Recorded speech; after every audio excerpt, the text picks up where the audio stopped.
আসসালামু আলাইকুম। আপনারা সবাই কেমন আছেন? আপনাদের সামনে চলে আসলাম, সকাল সকাল হাজির হলাম জাহিদ ব্লগস। আজকে আজকের ব্লগ হলো আলুর ভিডিও, আলুর জমির। দেখুন কি সুন্দর সুন্দর আলু হয়েছে, দেখছেন? এই আলু এমন একটা জিনিস, ক্ষেত, যা সব তরকারিতে লাগে আমাদের প্রতিটি পরিবারের জন্য। এই আলু করতে অনেক খরচ হয়। 1 বিঘা জমিতে এই বছরও প্রায় 65 থেকে 70 হাজার টাকার মতন খরচ হবে। এই ফসল আপনার বড়লোক করে দিতেও বাঁধবে না, আবার ফকির করে দিতেও বাঁধবে না, এমন একটা ফসল এই আলু। 1 বিঘা জমিতে প্রায় ফলন হয় আপনার 60 থেকে 70 বস্তা করে ফলন হয়। খুব ভালো হলে 70 বস্তা করে ফলন হয়। প্রায় 120 মণ পর্যন্ত ফলন হয়।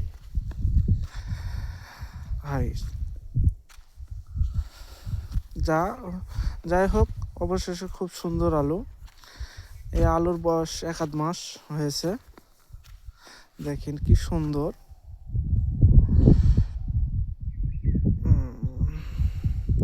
সকাল সকাল খুব ঠান্ডা আবহাওয়া, কুয়াশা।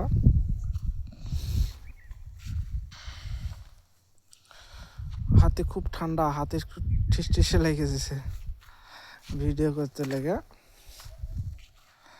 এতো দেখুন আলু আর আলু, চারিদিকে যেদিকে তাকাই সেদিকেই আলু। এই বছর যে আলু সরাদ হলো, 4 টাকা, 5 টাকা, 10 টাকা, অনেক মানুষ টাকাই হারাই ফেলছে।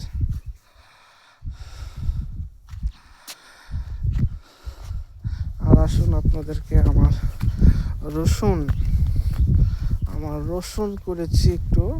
এই তো যে জায়গা দেখছেন ফাঁকা পড়ে আছে, এই জায়গাতে আমি পেঁয়াজ লাগাবো আলের। সারা বছর খাওয়া হয়।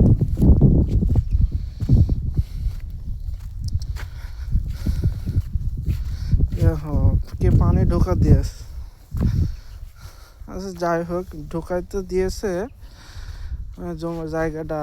আচ্ছা, এই প্রায় 2 কাঠা মতন জায়গা, কতটুকু আল লাগবে আপনারা একটু কমেন্টে বলবেন। যারা কৃষি সম্পর্কে ভালো বুঝেন অবশ্যই বলবেন। 2 কাঠা জমি, এদিকে 1 ফুটো রসুন লাগাইছে, এদিকে আবার পানিতে ভিজে নি। অবশ্যই বলবেন কতটুক কি লাগবে, সার কতটুক দিব, ফসফেট কতটুক দিব, আল পেঁয়াজ কতটুক লাগবে।